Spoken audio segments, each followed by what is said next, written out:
कर्ण ने दुर्योधन के प्रति अपनी निष्ठा और मित्रता की प्रतिज्ञा की।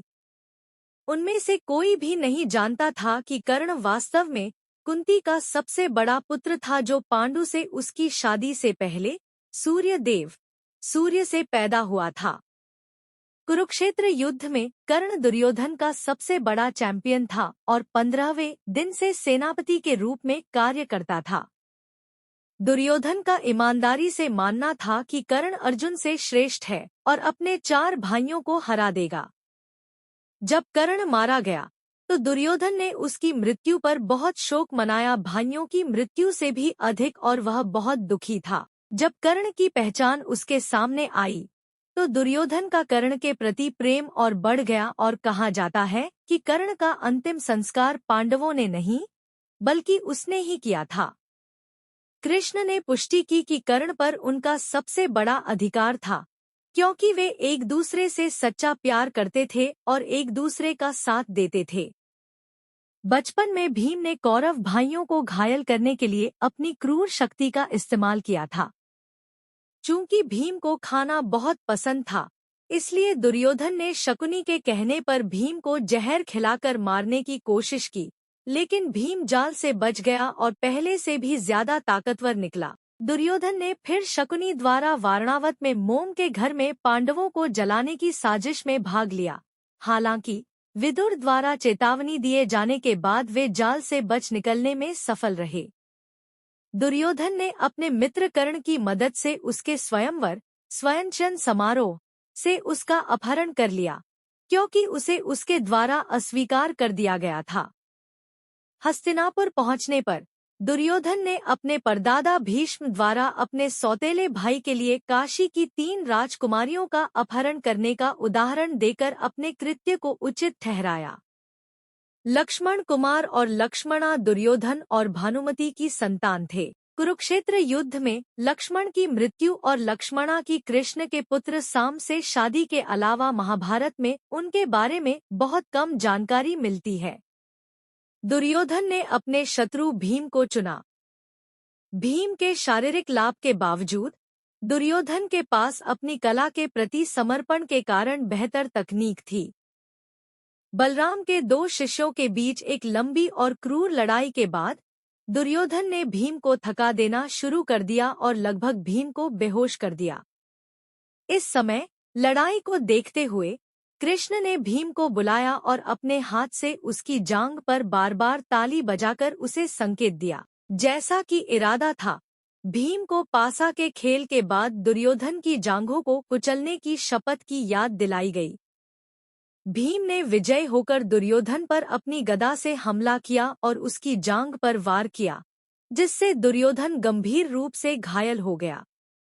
भीम द्वारा अपमानजनक तरीके से उसके चेहरे पर लात मारे जाने के बाद दुर्योधन ने विलाप किया कि उसे अनुचित तरीके से मारा गया, यह देखते हुए कि गदा युद्ध में कमर के नीचे हमला करना अवैध था।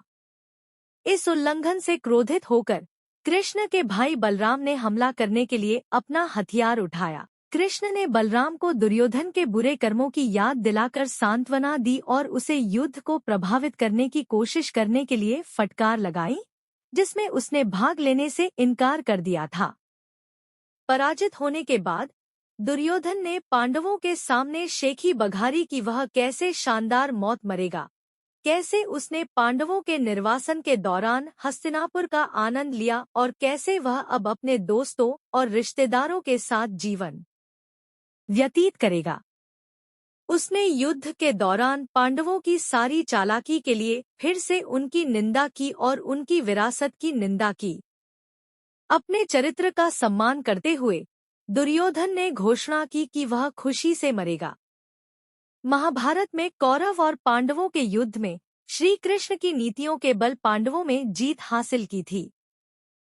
कौरव सेना में बड़े बड़े योद्धा थे, लेकिन वे अधर्म के साथ थे, इस वजह से उनकी पराजय हुई। अंत में भीम ने दुर्योधन का वध कर दिया था। युद्ध समाप्ति के बाद सभी पांडव दुर्योधन के पिता धृतराष्ट्र से मिलने पहुंचे थे। साथ में श्री कृष्ण भी थे। भीम ने धृतराष्ट्र के सबसे प्रिय पुत्र दुर्योधन और शासन को बड़ी निर्दयता से मार डाला था। इस कारण धृतराष्ट्र बहुत गुस्से में थे। वे भीम को मार डालना चाहते थे। युद्ध के बाद श्री कृष्ण के साथ युधिष्ठिर, भीम, अर्जुन, नकुल और सहदेव महाराज धृतराष्ट्र से मिलने पहुंचे। युधिष्ठिर ने धृतराष्ट्र को प्रणाम किया और सभी पांडवों ने अपने अपने नाम लिए प्रणाम किया। श्री कृष्ण धृतराष्ट्र के मन की बात समझ गए थे कि वे गुस्से में हैं और भीम को मार डालना चाहते हैं। धृतराष्ट्र ने भीम को गले लगाने की इच्छा जताई तो श्री कृष्ण ने तुरंत ही भीम के स्थान पर भीम की लोहे की मूर्ति आगे बढ़ा दी। धृतराष्ट्र बहुत शक्तिशाली थे। उन्होंने क्रोध में आकर लोहे से बनी भीम की मूर्ति को दोनों हाथों से दबोच लिया और मूर्ति के टुकड़े टुकड़े कर दिए। मूर्ति तोड़ने की वजह से उनके मुंह से भी खून निकलने लगा और वे जमीन पर गिर गए। कुछ ही देर में उनका क्रोध शांत हुआ तो उन्हें लगा कि भीम मर गया है तो वे रोने लगे।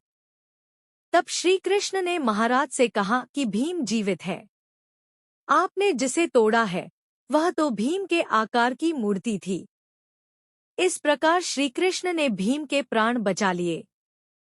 इस प्रसंग की सीख यह है कि कभी भी कोई काम क्रोध में नहीं करना चाहिए, वरना बाद में पछताना पड़ता है। यहाँ धृतराष्ट्र ने क्रोध में भीम की मूर्ति तोड़ दी, लेकिन जब क्रोध शांत हुआ तो उन्हें अपने किए बहुत पछतावा हुआ था। हेलो दोस्तों, यह कहानी आप लोगों को कैसी लगी है कमेंट में जरूर बताएं। अगर चैनल बने तो चैनल को सब्सक्राइब कर ले, बेल आइकन को दबा ले जिससे वीडियो की नोटिफिकेशन आप तक सबसे पहले पहुंच सके। वीडियो देखने के लिए राम राम।